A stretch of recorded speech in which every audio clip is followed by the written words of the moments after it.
भारत कोई भूमि नहीं था, भारत एक स्मृति था। और उस स्मृति से पहले एक राजा था, भरत।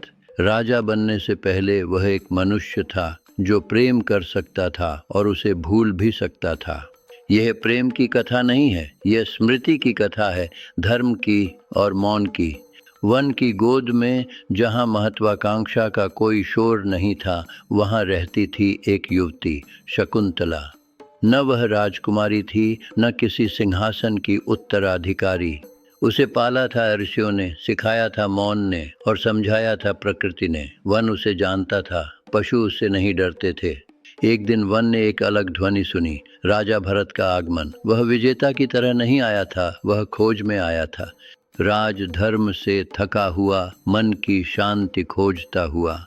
उसकी दृष्टि में अनुशासन था और उसके भीतर कुछ अधूरा।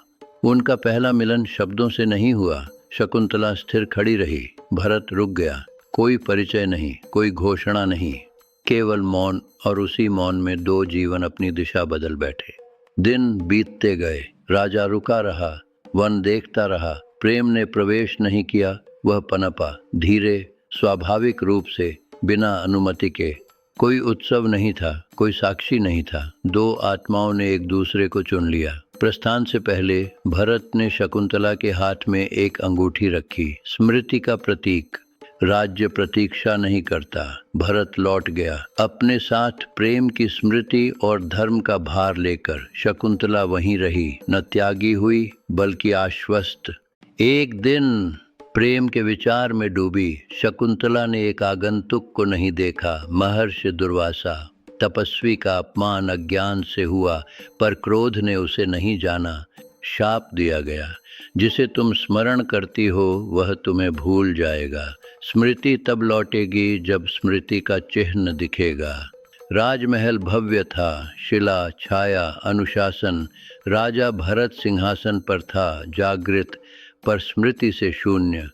शकुंतला सामने खड़ी थी, पर राजा ने एक अपरिचित को देखा। मैं तुम्हें नहीं जानता। कोई क्रोध नहीं, कोई कठोरता नहीं, केवल रिक्तता। राजधर्म की बातें हुई, स्मृति अनुपस्थित थी।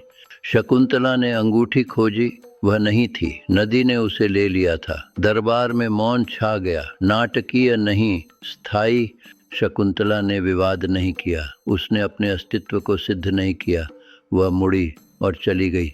कभी कभी शक्ति टकराव नहीं होती, मौन में पीछे हटना होती है। भरत को सब याद आ गया। मिलन हुआ, कोई आलिंगन नहीं, कोई आरोप नहीं, केवल स्वीकार। बालक बीच में खड़ा था, निर्भीक, स्थिर, भविष्य अतीत को देख रहा था। एक राजा एक स्त्री को भूल सकता है, पर समय सत्य को नहीं भूलता। इसीलिए यह भूमि भरत कहलाती है। कथाएं सदैव जीवित रहती हैं।